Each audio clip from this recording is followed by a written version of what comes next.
Hola, yo soy Román García Edgar del grupo 2003 y este es mi video. Vamos a comenzar con la entropía. La entropía en pocas palabras son las diferentes formas que puede estar la energía en la materia. Esta va a ser más útil cuando esté concentrada y menos cuando esté dispersa. Como vemos en la imagen de la izquierda, cuando está todo perfectamente ordenado, hay poca entropía. En cambio, cuando todo está disperso, hay mucha entropía. Esto también lo podemos ver en los estados de la materia, como en la imagen de la derecha, que en un estado sólido hay menor entropía. ¿Por qué? Porque todo está acomodado, todo está ordenado. En cambio, en un estado gaseoso, como está todo disperso, pues hay mayor entropía, ¿vale? Esto sería, en pocas palabras, la entropía, ¿vale? Ahora pasamos a la vida. La vida es aquel proceso de orden de energía y materia que mantienen factores como el pH y la temperatura. Cada organismo tendrá diferentes vías y formas y eficiencias para vivir. Gracias a esto existen organismos. La respiración es muy importante para la vida. Esta puede ser anaeróbica, la cual no utiliza oxígeno, utiliza otro elemento menos electronegativo que el oxígeno, como CO2 o como el hierro, produciendo menor energía. Y también tenemos la vía aeróbica, que es la que sí utiliza oxígeno, es la ruta más eficiente, produciendo 38 ATPs y solo invirtiendo 2. La vida es igual a metabolismo. ¿Por qué? Porque todo aquel que haga metabolismo está vivo, ¿ok? En la imagen podemos ver una mitocondria. Esta ocupa oxígeno e hidratos de carbono, produciéndonos energía y generándonos dióxido de carbono y agua. Esta sería una vía aeróbica, ¿por qué? Porque utiliza el oxígeno y esta se va a dar en la mitocondria. En cambio, una vía anaeróbica nos va a dar una fermentación. Esta puede ser láctica o alcohólica. Esta se va a llevar a cabo en el citoplasma y esta nos puede dar un ácido láctico o un etanol. Para que la glucólisis funcione necesita el NAD, el cual va a recibir hidrógenos convirtiéndose en NADH. Si se termina el NAD, entonces no hay glucólisis. Y pues la glucólisis es muy importante para que se lleve a cabo cualquiera de estas dos vías, ¿ok? Ahora pasamos al ciclo de carbono. Para comenzar, el carbono lo podemos encontrar en el ADN, en células, órganos, tejidos y distribuidos de manera extensa en la atmósfera en forma de CO2, o sea, en forma de dióxido de carbono. El ciclo va a iniciar cuando el dióxido de carbono es liberado a la atmósfera por transporte, emisiones, actividad volcánica, fábricas e incluso por la respiración de los seres vivos. Después este CO2 va a ser absorbido por las plantas para llevar a cabo la fotosíntesis. Van a transformándolo en carbohidratos o azúcares, incorporándolo en su estructura. Cuando los seres vivos mueren, los hongos y bacterias ayudan a descomponer sus restos, incorporando el carbono al suelo y otra parte es liberado a la atmósfera y ya pues de nuevo se va a iniciar este ciclo, ¿vale? Aquí como podemos ver en la imagen. Los organismos autótrofos obtienen el CO2 atmosférico, que son las plantas, y los heterótrofos obtienen el carbono de compuestos complejos de carbono. Pasamos ahora con los autótrofos. Estos son organismos que tienen la capacidad de obtener energía y nutrientes a partir de materia inorgánica. Esta puede ser por luz solar, que se llama fotosíntesis, o por procesos oxidativos de compuestos inorgánicos, que es la quimiosíntesis. Estos organismos no necesitan alimentarse de otros seres vivos para obtener energía. Como podemos ver en la imagen, esta es una fotosíntesis muy simplificada que necesita luz solar, dióxido de carbono y agua para producirnos oxígeno y azúcar. En la parte de arriba de la imagen podemos ver la fórmula, que se necesita 6 de dióxido de carbono, 6 de agua para generarnos glucosa, que sería carbono 6, hidrógeno 12, oxígeno 6, más 6 de oxígeno. ¿Ok? En cambio, en la quimiosintesis se necesita oxígeno, alguna sustancia inorgánica que va a ser el X, produciéndonos energía y junto con el dióxido de carbono nos va a dar esta glucosa. Ahora pasamos a los organismos heterótrofos. Estos organismos van a obtener su energía y nutrientes a partir de otros organismos, pueden ser animales, hongos y algunas bacterias. Los humanos, nosotros somos heterótrofos y pues en la imagen podemos ver que está la glucosa que va a llevar a cabo una serie de reacciones que se va a llamar glucólisis para darnos un piruvato, para ser exactos dos. Después, si hay oxígeno, nos va a dar acetilcoenzima A, que ya va a entrar al ciclo de Krebs, dándonos entre 36 y 38 ATPs. En cambio, si no hay oxígeno, nos va a dar la fermentación alcohólica o la fermentación láctica, que esta pues solo nos van a dar 2 ATPs. ¿Ok?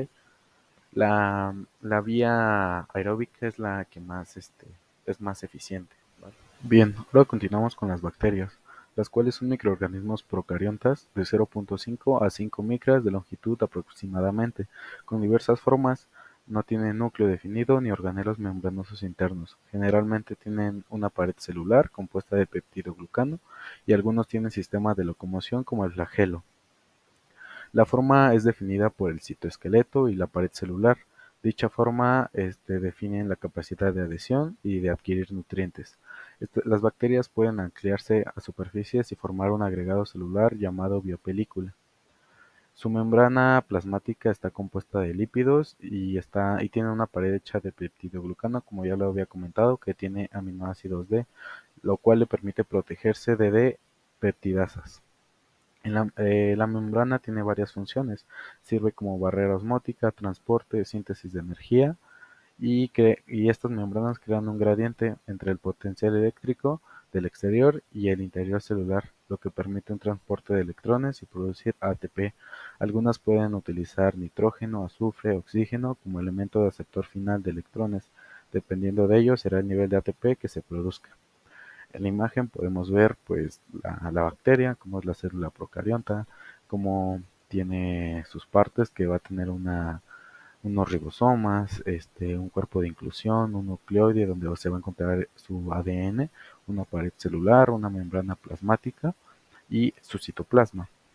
Estos también tienen varias partes importantes, como en los flagelos, que son largos apéndices filamentosos de proteínas con longitud de hasta 20 micras. eh, Tienen también fimbrias, como podemos ver en la imagen, que son filamentos finos que se distribuyen sobre la superficie de la célula. Parecen como pelitos finos y ayudan a la adherencia y virulencia. También van a tener pili, que son mayores que las fimbrias. Se utilizan para la transferencia de material genético en la conjugación bacteriana. También, como comenté, tienen una cápsula que esta los va a proteger de ser fagocitada por macrófagos y también actúan como antígenos, como adherencia y formación de biopelículas. También tienen unas endosporas. Las endosporas son células especializadas producidas por bacterias. Su función primaria es sobrevivir. Estas son muy resistentes, son impermeables y rígidas. No tienen metabolismo y son resistentes a rayos ultravioleta, detergentes, desinfectantes, calor y presión. Bueno, las bacterias tienen gran diversidad de formas. Van a tener forma en cocos, que es de forma esférica, y dentro de estos cocos van a tener varias clasificaciones. Están los diplococos, que son cocos en grupo de 2. Están los tetracocos, que son cocos en grupo de 4. Están los estreptococos, que son cocos en cadena, se duplican en eje horizontal, como podemos ver en la foto. Y también están los estafilococos, que son cocos en racimo, se duplican en dos ejes, tanto horizontal y vertical. En racimo, pues parecido como a los de uva.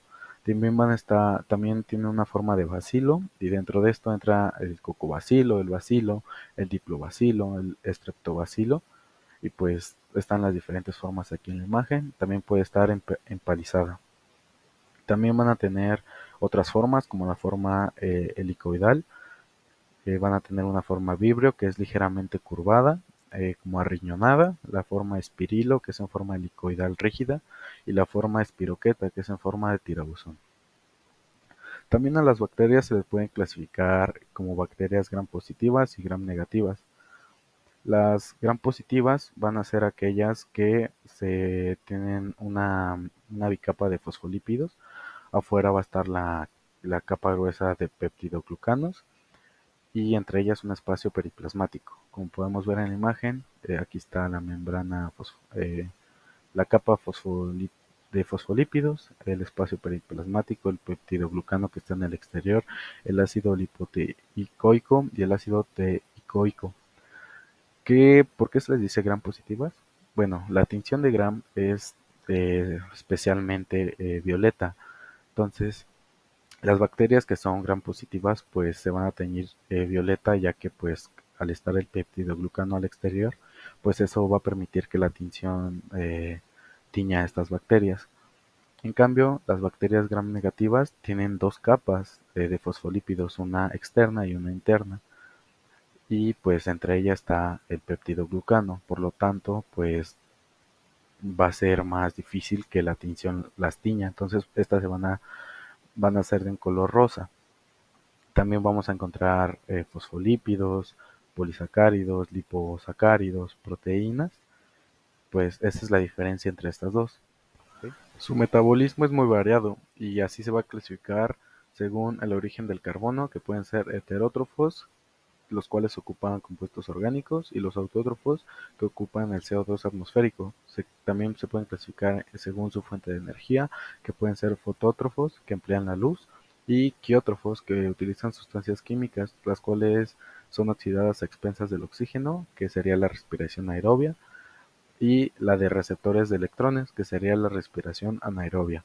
Y también se clasifica según donadores de electrones, pueden ser litrótrofos, que los donadores de electrones son donadores de electrones y compuestos inorgánicos, y los organótrofos, que son donadores de electrones, que serían compuestos orgánicos.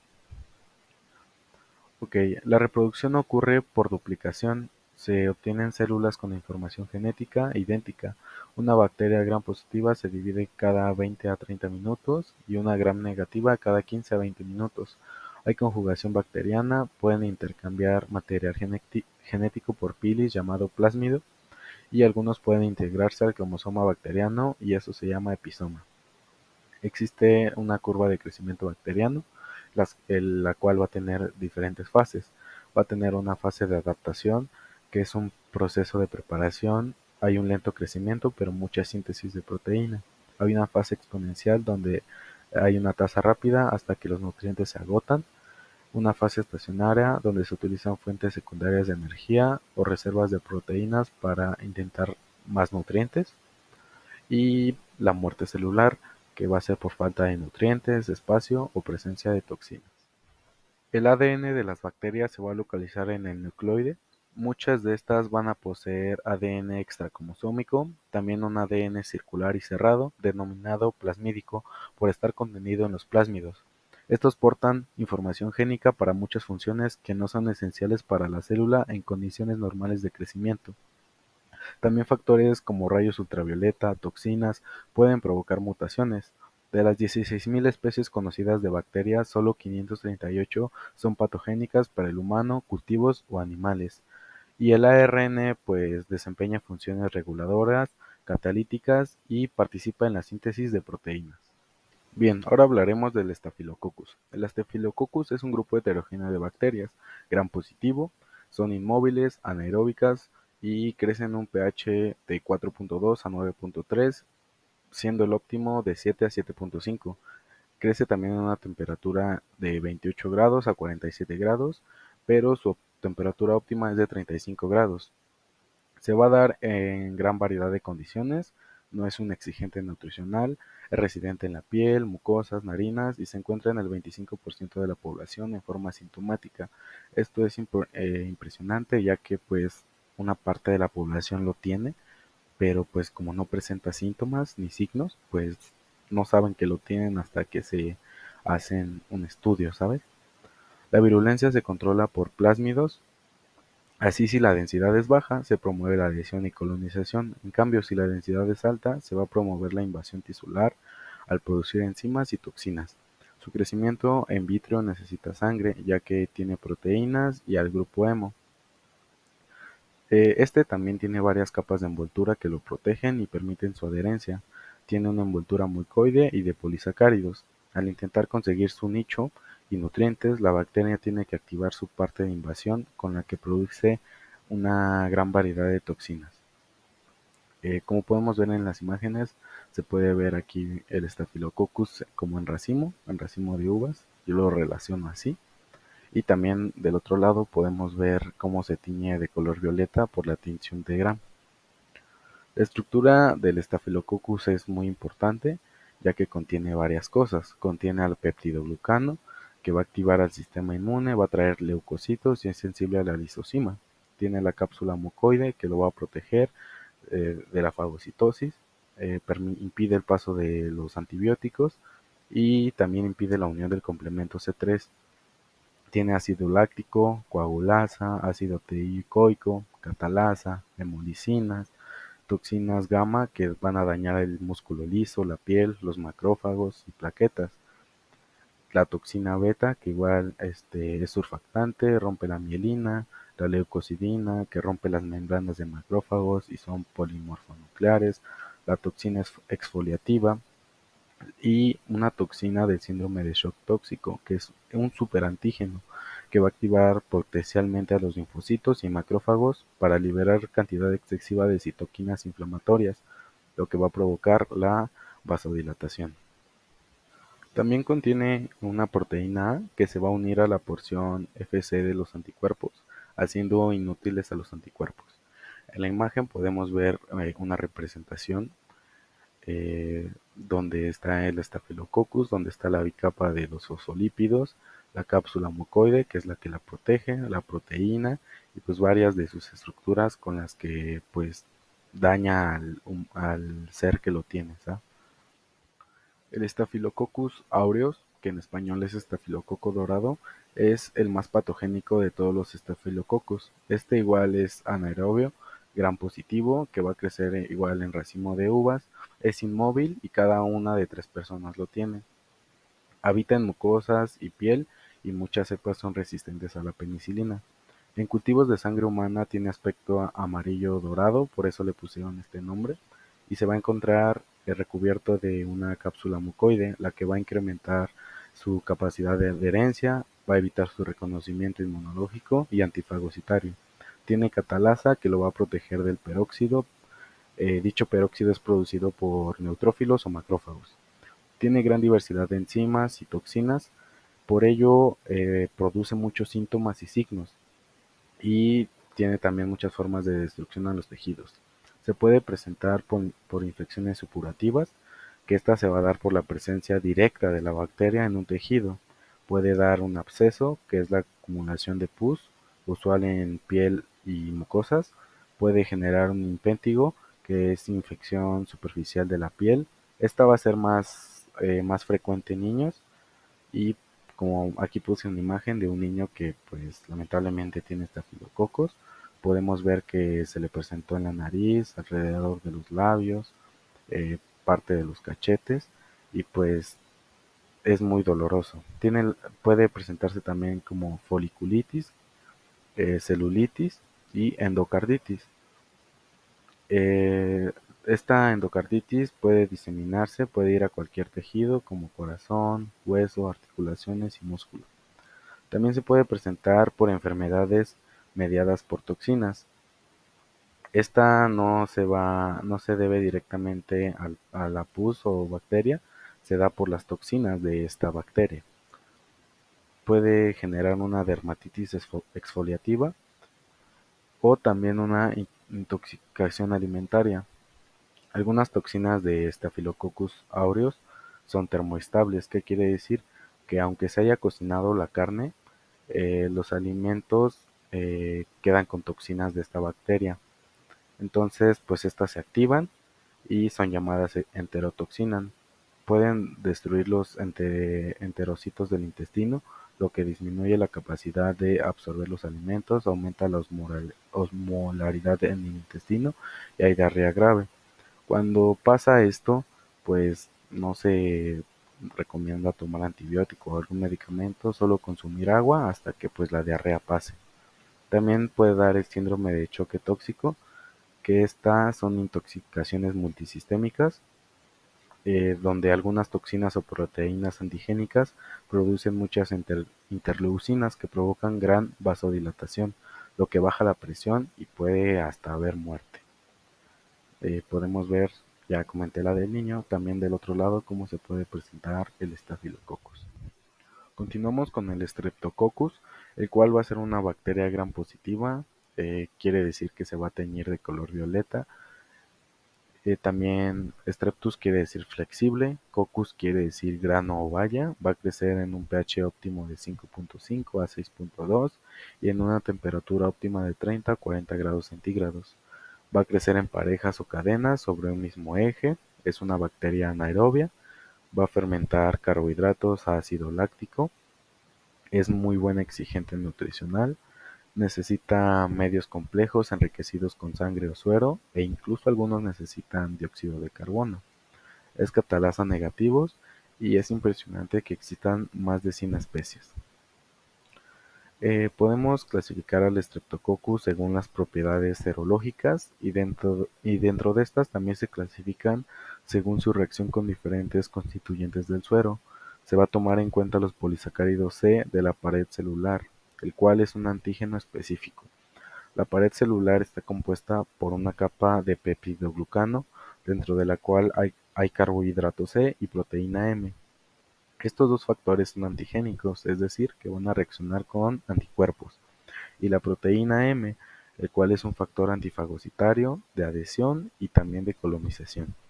Dentro de estas podemos tener infecciones supurativas, es decir, que hay pus, puede haber una faringitis, escarlatina, celulitis, y también tenemos infecciones no supurativas, donde no va a haber pus, eh, y se va a dar por una reacción inmunológica del cuerpo a la bacteria.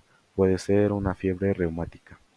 También los podemos clasificar por patrones hemolíticos y dentro de estos se clasifican según la capacidad de la bacteria para utilizar la hemoglobina. Se clasifican en hemólisis ausente, donde el halo es incoloro, en hemólisis incompleta, donde el halo es de color verde, y en hemólisis completa, donde no hay halo y es de color amarillo rojizo.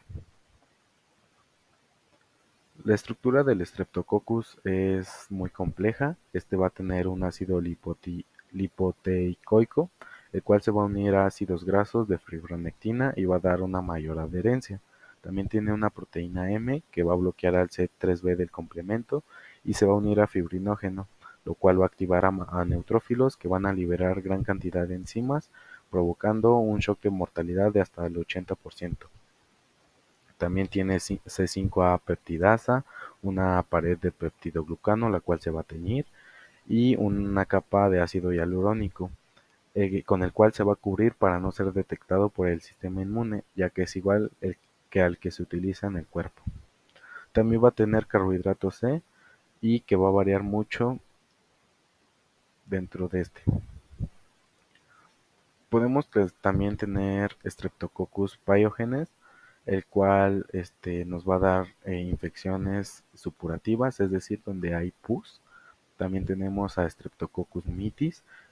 Mitis quiere decir leve y se va a relacionar con infecciones leves. Tenemos al Streptococcus mutans. Mutans quiere decir cambiante de forma según el medio donde se haga crecer. Como estudiantes de odontología, el Streptococcus mutans es muy importante, ya que este es el principal formador de caries. Como ya había comentado, el Streptococcus transforma los carbohidratos en ácido láctico. Entonces, si el Streptococcus mutans se encuentra en la superficie del esmalte, al nosotros darle carbohidratos, va a transformar estos carbohidratos en ácido, bajando el pH y pues generando una desmineralización del diente, dándonos esta caries. También tenemos al Enterococcus, que va a ser una gran familia de Streptococcus. Estos se van a encontrar principalmente en el intestino y son muy resistentes a antibióticos. Y al Streptococcus salivarius, que va a estar en la saliva. Escherichia coli. Escherichia coli es un bacilo gram negativo, es decir, que se va a teñir de color rosa gracias a sus dos capas de fosfolípidos.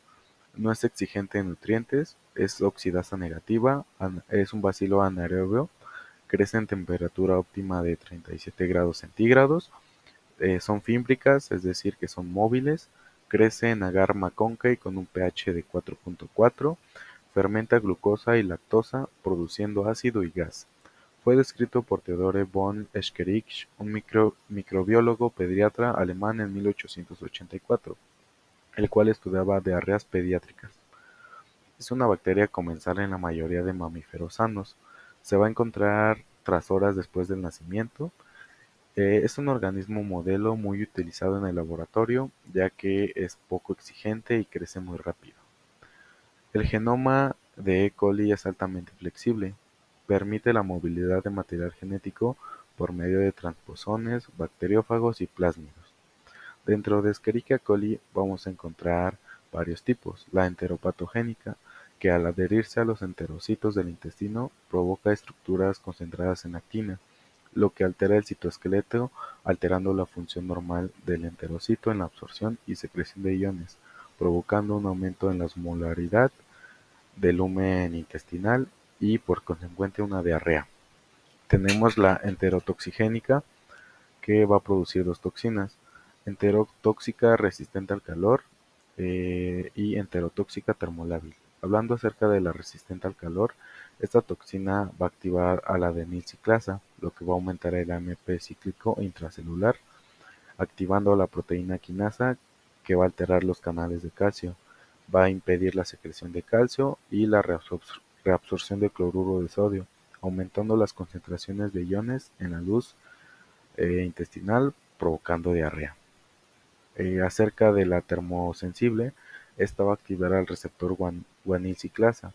Su activación va a aumentar el GMP cíclico, lo que va a producir aumento de secreción de cloro y la absorción de cloruro de sodio, igual provocando una diarrea. Tenemos la enteroagregativa, que se va a llamar así por su hábito de crecimiento unido en forma de ladrillos.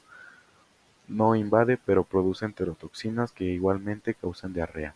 Tenemos la enteroinvasiva, que va a acceder a la mucosa a través de las células M, causando inflamación y puede ser una fiebre disentérica. Tenemos a la enterohemorrágica, que va a tener una toxina de Shigella.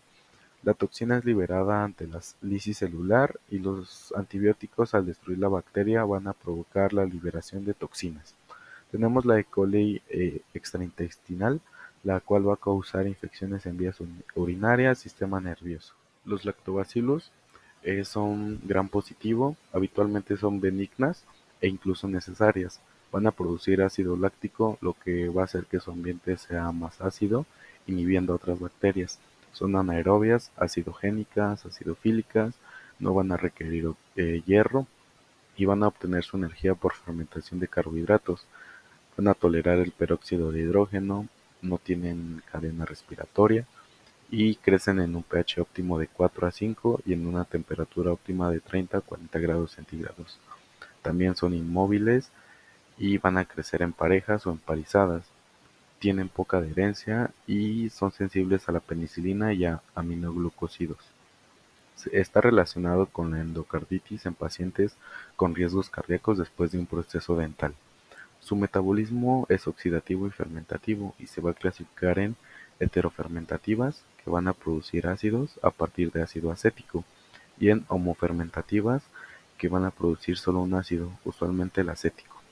Como vemos en la imagen, los lactobacilos están teñidos de color violeta gracias a la tinción de Gram y gracias a su peptidoglucano, que se encuentra en la parte exterior.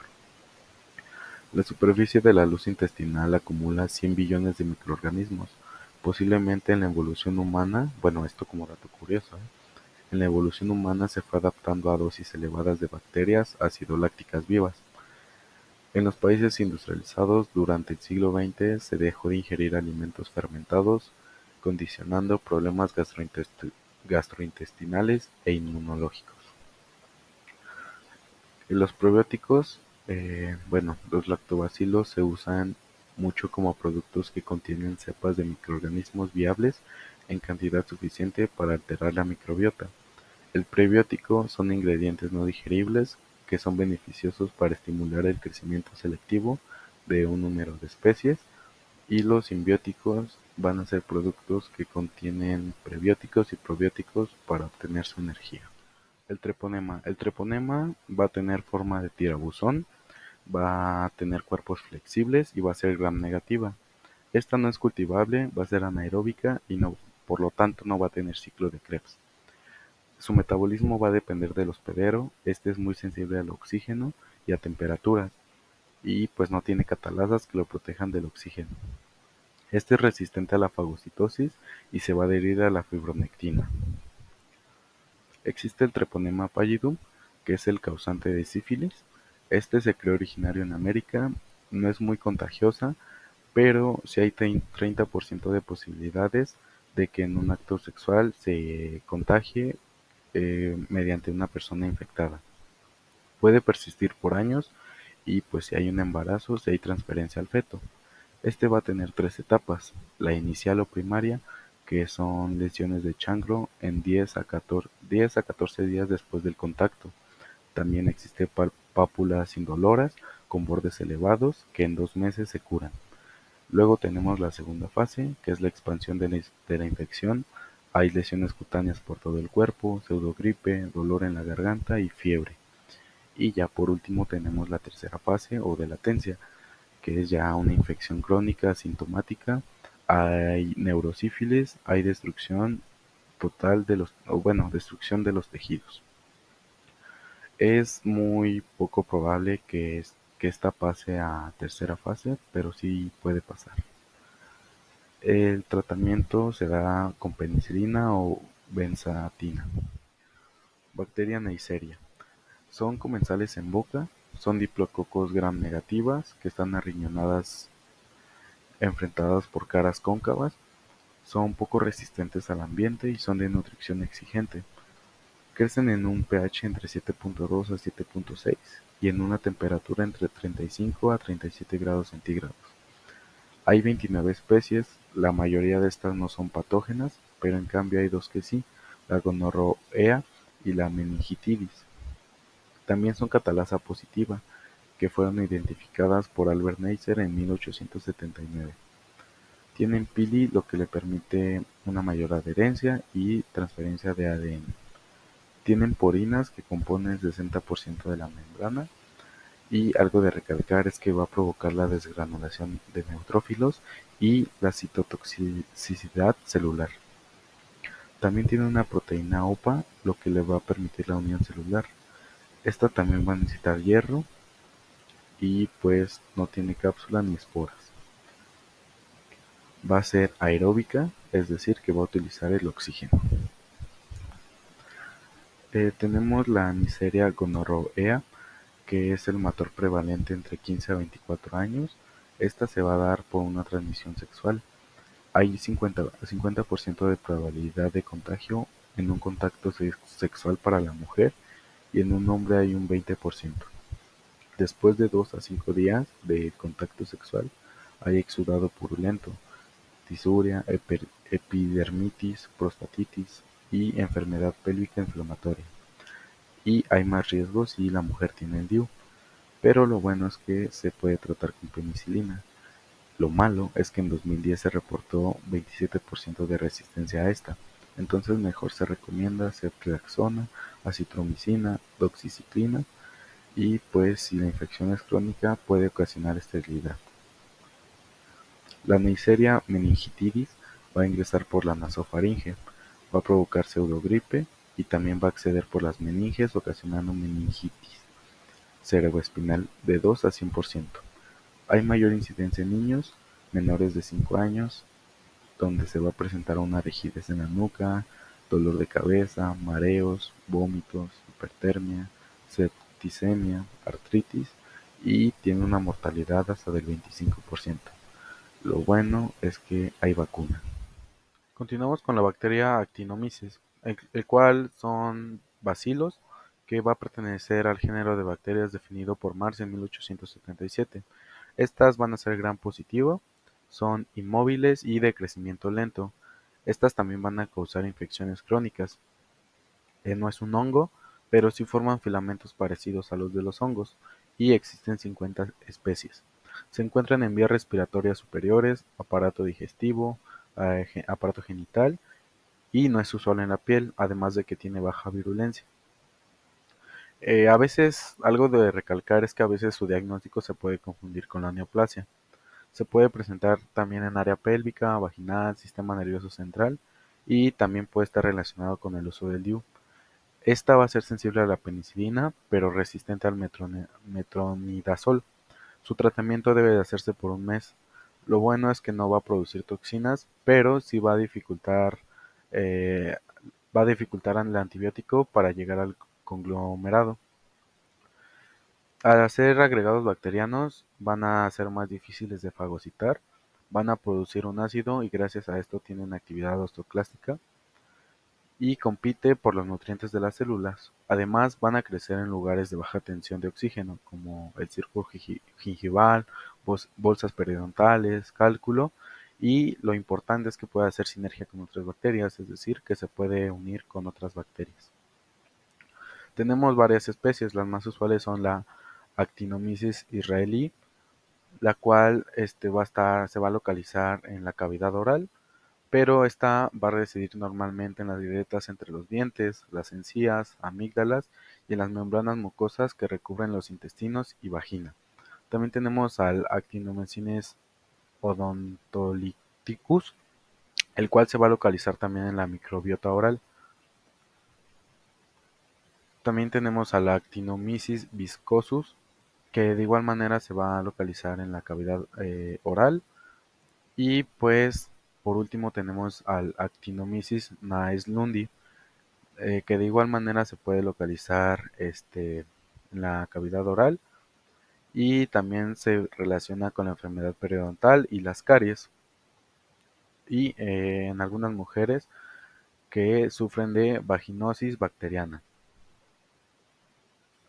Muchas especies del Actinomyces, incluido el Naes lundi, causan enfermedad crónica llamada actinomicosis, la cual se va a caracterizar por un edema y formación de abscesos que pueden ser purulentos, y esto se puede acompañar de una fibrosis celular. Las infecciones en la boca, cara y cuello son las más comunes. Sin embargo, también pueden estar presentadas en la región torácica, abdomen, pelvis y sistema nervioso central.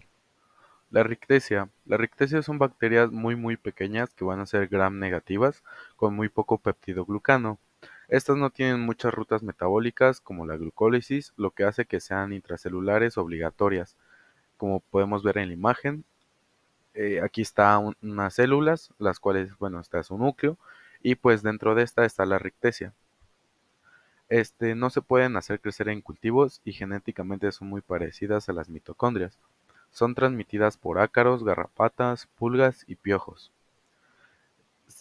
Pues dentro de sus signos y síntomas van a causar síntomas leves como el dolor de cabeza, fiebre con escalofríos, sudoración, sensibilidad a la luz, dolores musculares y algunas erupciones. Estas no van a ser sensibles a las penicilinas, ya que la penicilina es una molécula pequeña hidrofílica que no va a cruzar fácilmente las dos membranas de fosfolípidos que va a tener esta bacteria. Además de tener poco peptidoglucano, también va a tener poco metabolismo y doble membrana. Sin embargo, hay un tratamiento y pues consiste de antibióticos como la doxiciclina y las tetraciclinas que van a inhibir a los ribosomas pero pues su principal característica de estos es que son lipofílicos, es decir que va a ser más fácil que atraviese la membrana. Se puede detectar por exámenes de laboratorio llamados reacciones febriles, donde el suero del paciente se va a colocar con anticuerpos específicos contra estas bacterias. Si hay alguna reacción, va a indicar la presencia de rickettsia. Continuamos con la salmonela, la cual es una enterobacteria que va a ser usual en los intestinos, va a ser gram negativa, es decir, que no se va a teñir su peptidoglucano, de igual manera va a ser intracelular y anaeróbica. Va a producir toxinas que van a causar varios síntomas. Esta no es resistente a pH ácido.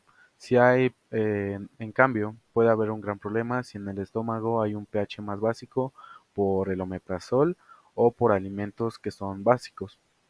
Entonces, pues es más probable la infección. Por eso no se recomienda que constantemente se esté tomando omeprazol, porque si llegas a consumir alguna de estas bacterias y el pH es más básico en el estómago, pues se puede infectar, hay más probabilidad de infección. ¿Qué signos y síntomas presenta esta salmonela? Bueno, para comenzar, esta se puede transmitir, puede aparecer como brotes en los restaurantes, en puestos callejeros o incluso en brotes de escuela. Y tiene un periodo de incubación de 5 a 36 horas. Estos signos y síntomas que va a presentar son diarrea, cólicos estomacales, fiebre, náuseas, vómito, escalofríos, dolores de cabeza e incluso sangres en las heces. Se puede tratar con cloronoficol,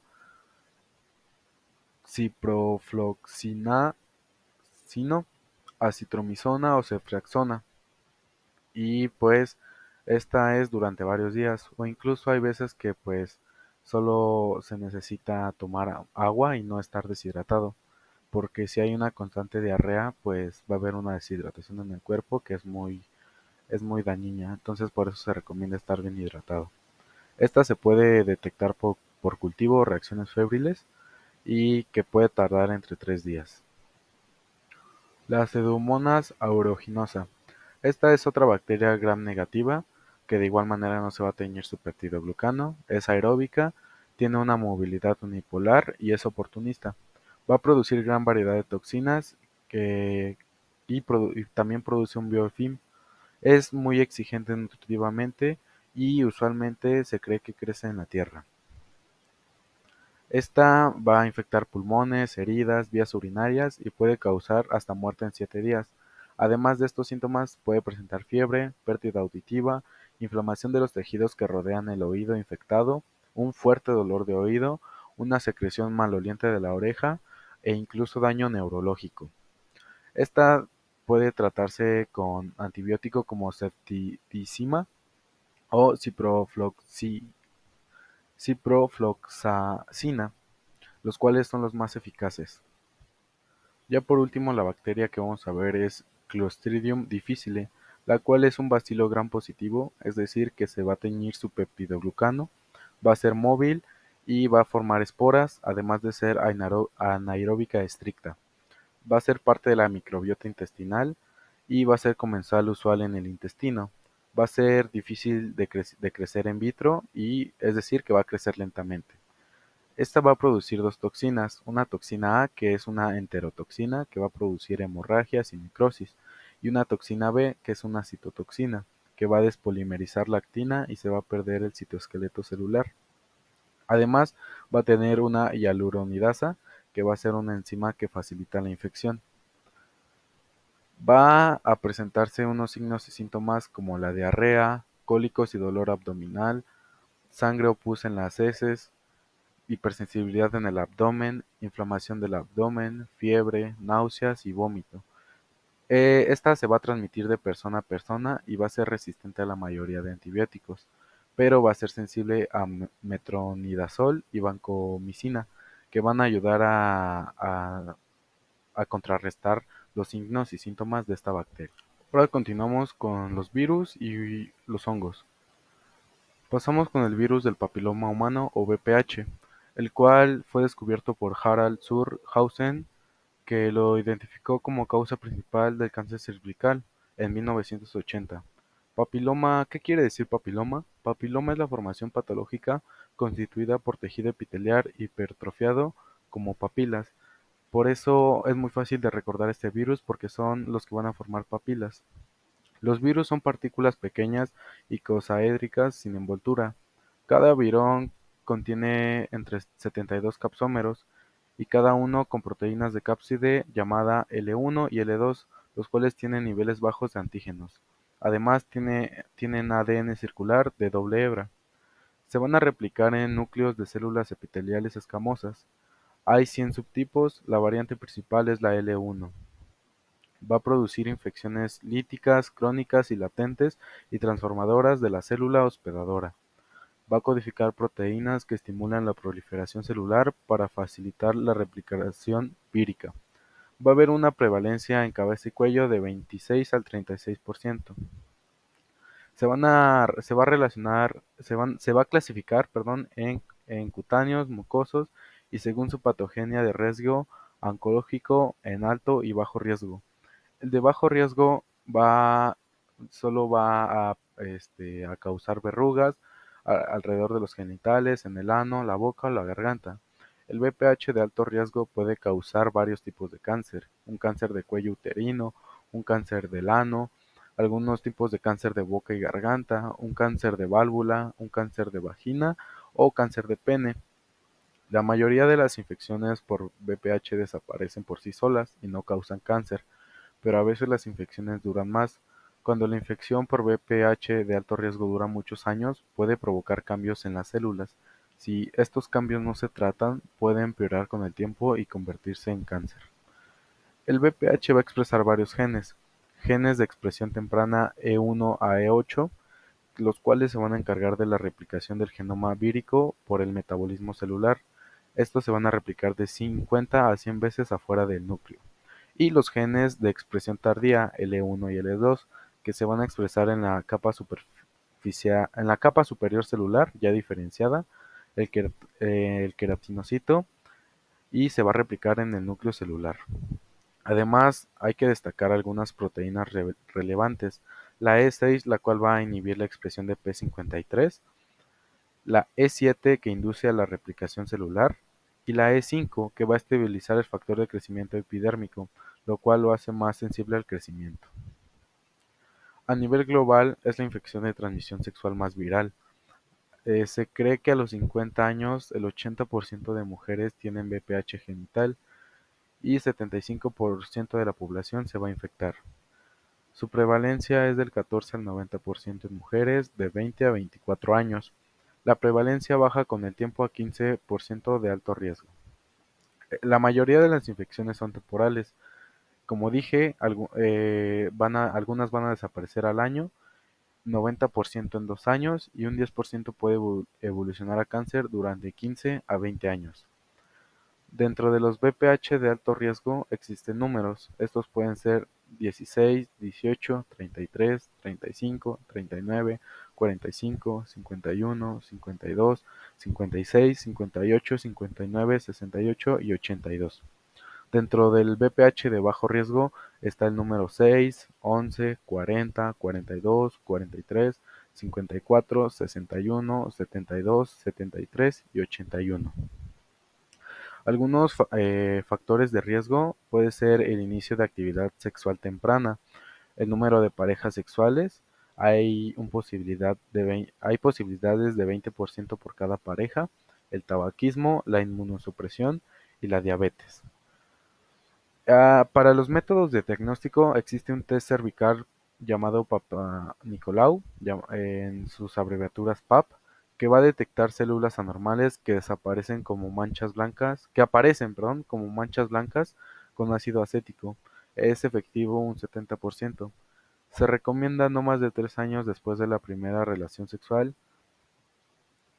y si el paciente es de alto riesgo, el PAP debe hacerse cada año, si es de bajo riesgo, cada 3 a 5 años. También existen pruebas de ADN, que son las más sensibles, que es la captura de híbridos y detecta VPH de alto riesgo.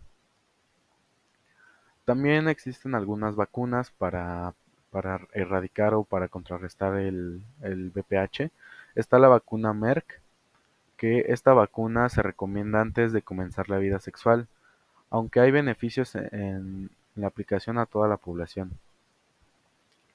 Se va a delimitar a mujeres jóvenes por cuestión de precios y a población de riesgo. También tenemos a la vacuna Loxiclicline, que va a proteger de VPH 16 y VPH 18. Y tenemos la vacuna Gardasil, que va a proteger a VPH 6, 11, 16, 18, 31, 33, 45, 52, 56 y se comenzó a vender en 2004, aún no se encuentra en México. Podemos tener también un VPH bucal, que es de número 11 y 6, que suele aparecer como verrugas vulgares en la boca.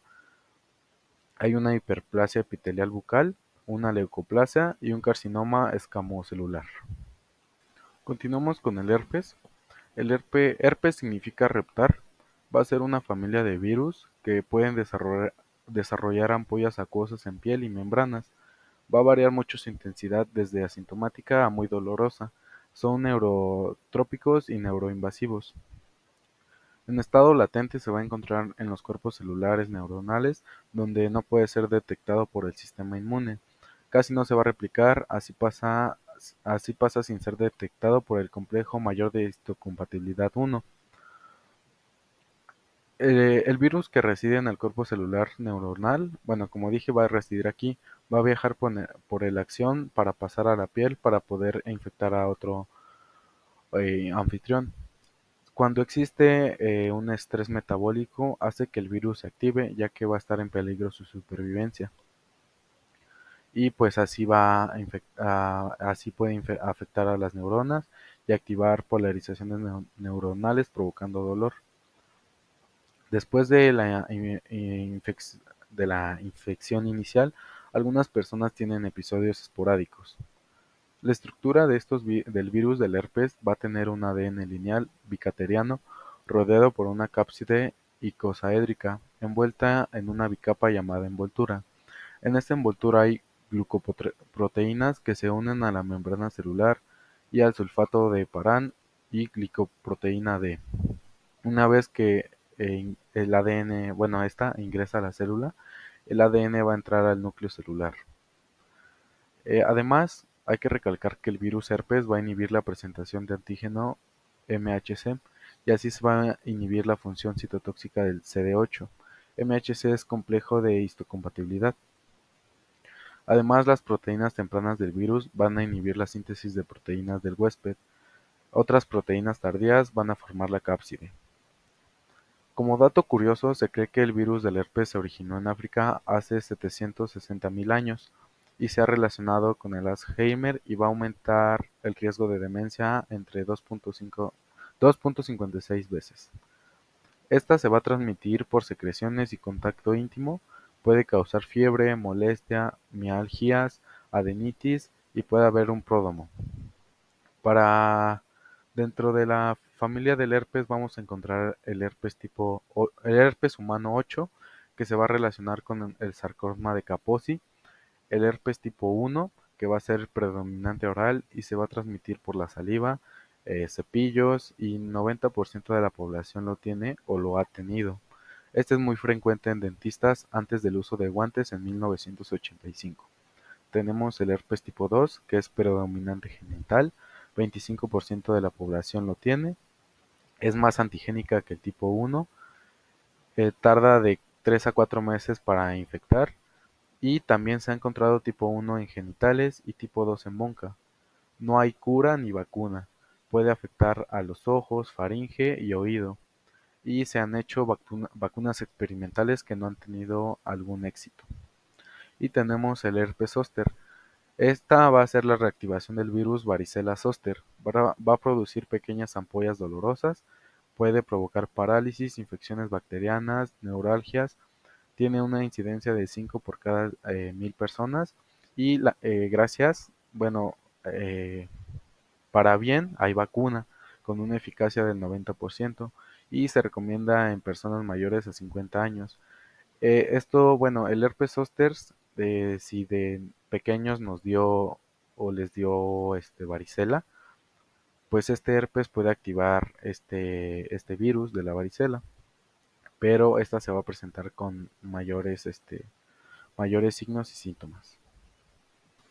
Además, se pueden usar antivirales como aciclovir, valaciclovir, y si se usan en la fase de pródromo van a disminuir los síntomas hasta 80%.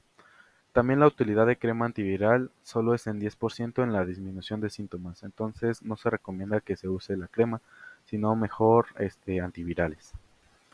¿Qué es el pródromo? El pródromo es la comezón o dolor.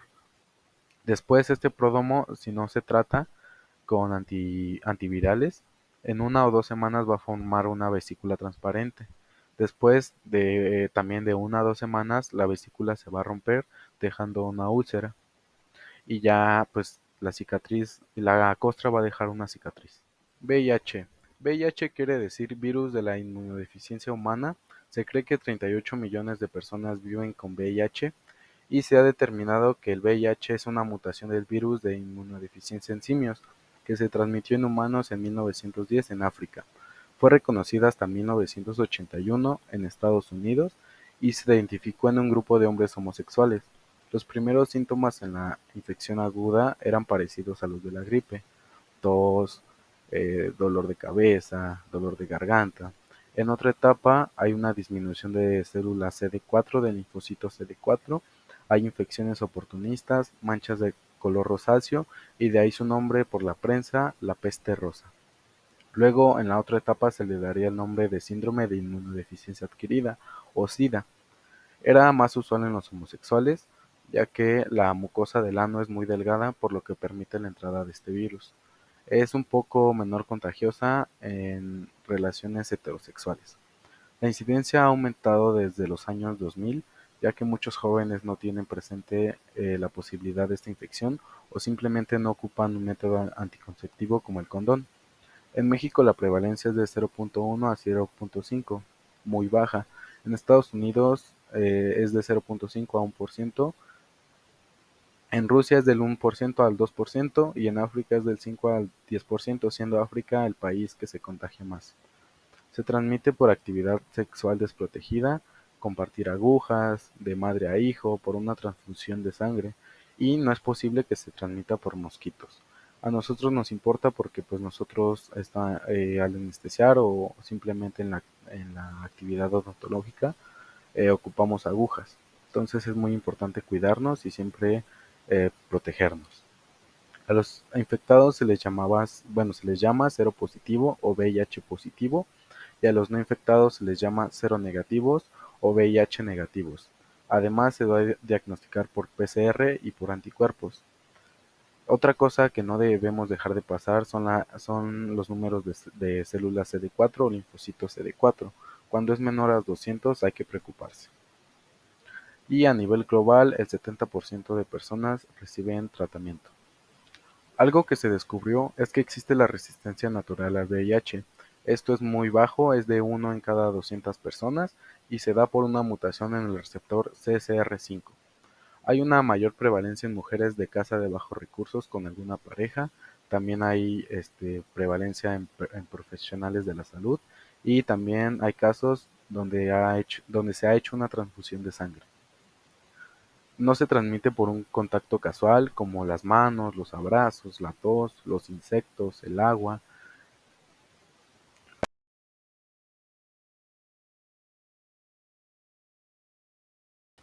Este virus de la inmunodeficiencia humana va a expresar enzimas como la transcriptasa inversa, que va a ser el RNA ADNA, la integrasa, que va a integrar el ADN viral al humano, y la proteasa, que va a romper las proteínas largas para el ensamble del virus.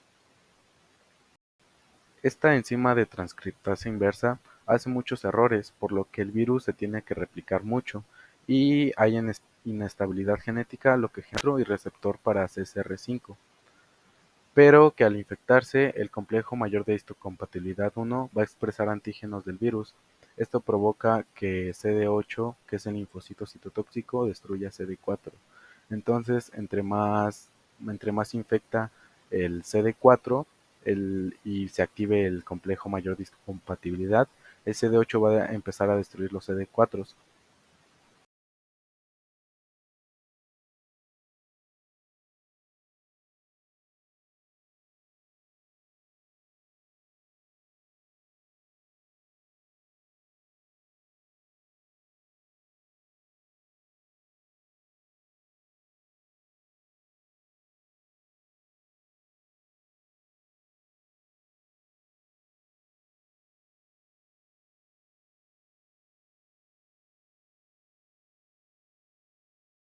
El VIH se va a inactivar fuera del cuerpo hasta de un 90 al 99% en unos minutos. El tejido que va a tener mayor carga viral es la sangre, que esta va a ser la más infecciosa. Además, algo de recalcar es que el VIH está relacionado con el sarcoma de Kaposi, que como ya lo había comentado es un herpes humano tipo 8, en el cual el virus va a alterar a las células y con el tiempo va a provocar un cáncer, en el cual va a haber una menor a 200 a células CD4 y normalmente se da en paladar duro. Las pruebas de anticuerpos para este VIH van a tardar en ser positivas hasta 12 semanas, ya que esto tarda en producirse anticuerpos. En cambio, las pruebas de carga viral es positiva desde las 2 semanas. Hay tres fases de la enfermedad: una fase aguda, que es donde se propaga el virus en las células, hay síntomas de gripa, puede haber diarrea, náuseas y vómitos. Los CD4 son mayores a 500 y hay una carga viral de hasta 10 a la sexta. Luego está la fase crónica, donde el paciente es asintomático, pero la cantidad de CD4 va disminuyendo lentamente. La carga viral va desde 10 a la tercera hasta 10 a la cuarta, o sea, quiere decir que va lentamente. Y ya luego está el SIDA, que hay infecciones oportunistas, los CD4 son menores a 200 y hay una carga viral mayor. En la etapa a la sexta semana de la infección, hay una gran replicación viral. Esto hace que sea la etapa más infecciosa, ya que el cuerpo aún no produce estos anticuerpos. Luego el paciente se hace asintomático y aún es infeccioso. En esta etapa asintomática, la cantidad de CD4 va disminuyendo hasta 500 células. Aquí es donde hay presencia de infecciones oportunistas. Este proceso puede de ser hasta meses y años si no se trata, y hasta puede causar la muerte. Ya cuando hay una disminución hasta de menos 200 linfocitos, es donde hay que preocuparse, porque si no se trata puede causar, como ya dije, la muerte. Como, como ya había comentado, si no se trata el SIDA, también puede dar una pérdida de peso significativa, acompañado de diarrea, debilidad crónica y fiebre, e incluso complicaciones neurológicas. Puede provocar síntomas neurológicos como una desorientación, una mala memoria, una depresión, una ansiedad y una dificultad para caminar. El tratamiento del VIH se llama tratamiento antirretroviral. Esta es una combinación de medicamentos contra este virus que se debe de tomar a diario, o sea, toda tu vida. Si ya te infectaste de virus, debes de tomar antirretrovirales diarios. Se recomienda para todas las personas desde que salen seropositivas y se debe de tomar lo más pronto posible para, bueno, el TAR no puede curar esta infección, pero estos medicamentos van a disminuir los signos y síntomas, haciendo que estas personas tengan una vida más larga y sana. Pero también va a reducir el riesgo de transmitir el VIH. En México, el VIH, hay 180,000 casos de VIH. El VIH está en fase de estabilización y concentrado en poblaciones de riesgo. El 80% son hombres y hasta 2018 se había tenido una tendencia baja. Los estados donde más casos hay es México, Veracruz, Ciudad de México y Nuevo León. Y lo bueno es que los antirretrovirales se distribuyen gratuitamente. También algo que nos importa mucho del VIH es que, pues, para hacer intervenciones dentales quirúrgicas se debe de vigilar. Bueno, cuando te llega un paciente con VIH, debemos de vigilar que los CD4 sean mayores a 500, ya que si son menores de 500 hay infecciones oportunistas. Continuamos con el cándida, el cual es el único hongo que vamos a ver. Es un hongo diploide asexual que tiene digestión extracelular de los azúcares por la fermentación. Además va a ser heterótrofo, es decir, que va a degradar la materia orgánica. No tiene clorofila, pero sí va a tener una pared celular rígida formada por quitina y glucano, con una membrana celular de ergosterol. Esta va a ser parte de la microbiota del cuerpo, pero si hay alteraciones en este mismo, por antibióticos o enfermedades, este puede proliferar. Tiene mitocondrias, ribosomas, va a generar dióxido de carbono y va a necesitar agua, lípidos y sales. Este no tiene tejidos. Puede producir micosis superficiales, profundas y sistémicas. Crece en Dextrosa saburat y tiene incidencia hasta del 35%. También puede provocar una inflamación crónica que interfiere con el ciclo celular como un factor cancerígeno. Tiene además la capacidad de adherirse a muchas superficies desde el epitelio. Además va a desarrollar hifas que en esta forma va a ser más difícil la fagocitosis, va a producir proteasa IgA, produce fosfolipasa que va a dañar a las membranas celulares, va a producir enzimas hidrolíticas y secretar aspargil proteasa que va a degradar a proteínas extracelulares. Va a tener una pared celular que va a ser más rígida. La quitina es la que le va a dar esta rigidez y protección a cambios osmóticos, y la capa de glucano y proteínas va a permitir su adherencia a muchas superficies. En la membrana lipídica va a haber una bicapa de ergosterol que cumple con las mismas funciones que el colesterol en células animales. A diferencia de las células animales, estas células fúngicas no pueden obtener el ergosterol del medio o de dieta. Los hongos solo pueden usar el ergosterol sintetizado por ellos mismos. Este nos va a importar mucho ya que tiene diferentes formas clínicas en boca. Está una forma pseudomembranosa, que es la forma más superficial. Está sobre las células del epitelio bucal, es más usual en bebés y en ancianos, y se puede remover por un raspado suave de la superficie.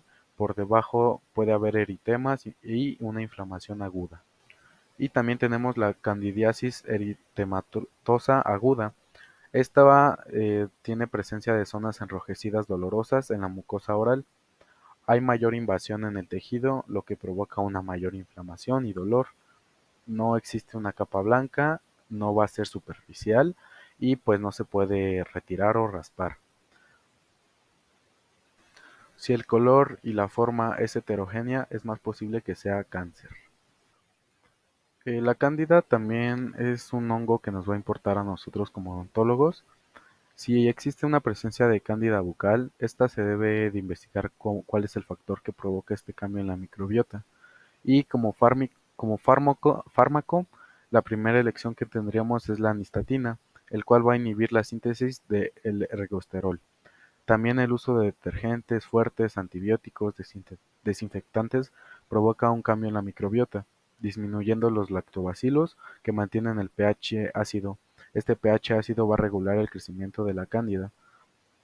Dietas ricas en carbohidratos simples van a aumentar la cándida, y niveles mayores a 180 miligramos por decilitro inhiben al sistema inmune aumentando la cándida.